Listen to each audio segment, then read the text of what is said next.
hapon po sa ating lahat mga Kamex Vlog. Andito po tayo sa bayan ng Umingan.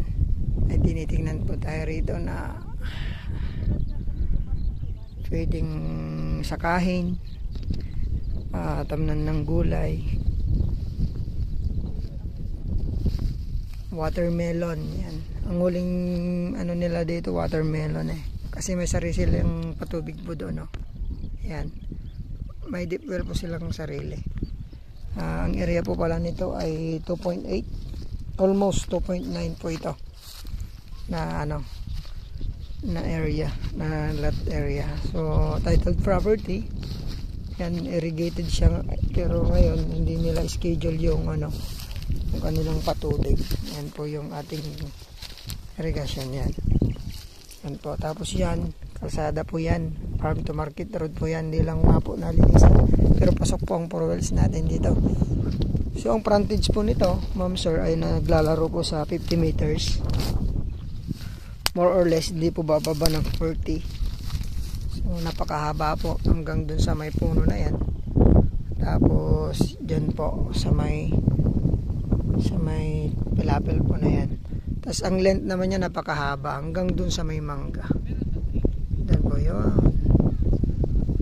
Sabi nga ni pamangkin niya, may dalawa pong fish pond yan. Pero makikita natin po sa aerial view po nito. Kasi yan po yung aming bundok Balonga. So 2.8 po ito. First crop, palay po. Tapos pwedeng gulay. Yun nga, pwede po sa lahat kasi maganda po itong lupa na to. May sarili pa silang deep well.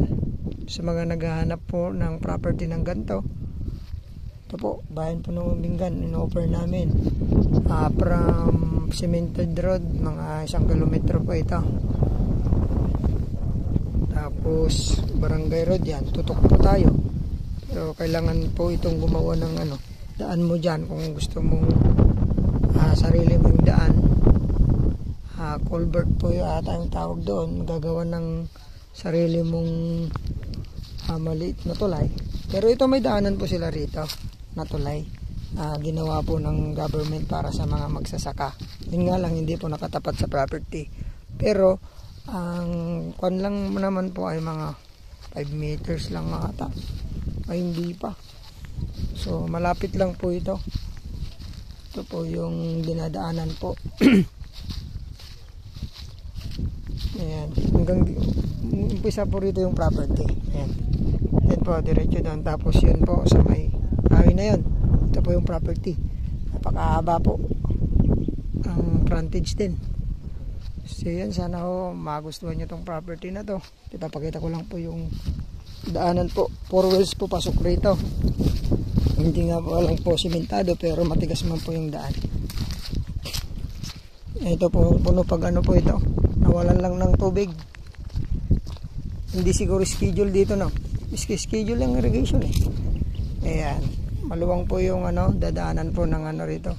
Ayun po yung highway natin. Makikita nyo pa yung mga sasakyan na yan. National Highway pa yan, papuntang Carmen. Tas masilip yung binenta mong bahay na papuntang Isabela po yan. So napakalapit po. So from National Highway siguro to nasa 2.5 kilometers or less. Ito po yung daan po nito. Hindi pa nga po simentado, pero makakapasok po yung 4 wells nya. Yun po, maganda po itong gawing farm talaga. Tapos rice land, kasi magpatayo ng bahay din dyan kasi may marami na rin pong bahay dyan sa umpisa. So nawa magustuhan nyo po itong inaalok po namin sa inyo mga ma'am sir. Bayan po ng Umingan, 2.8 mahigit, almost 2.9. So ngayon po ang price po pala nito ay 130 per square meter. Sagot po ng ating seller ang capital gain tax, tapos 5% na rin ng kanya pong agent. So kayo na lang po ba alam makipag usap sa price kung tatawad do kayo, at minudil naman po kami sa kanya. So salamat po muli. God bless po sa ating lahat.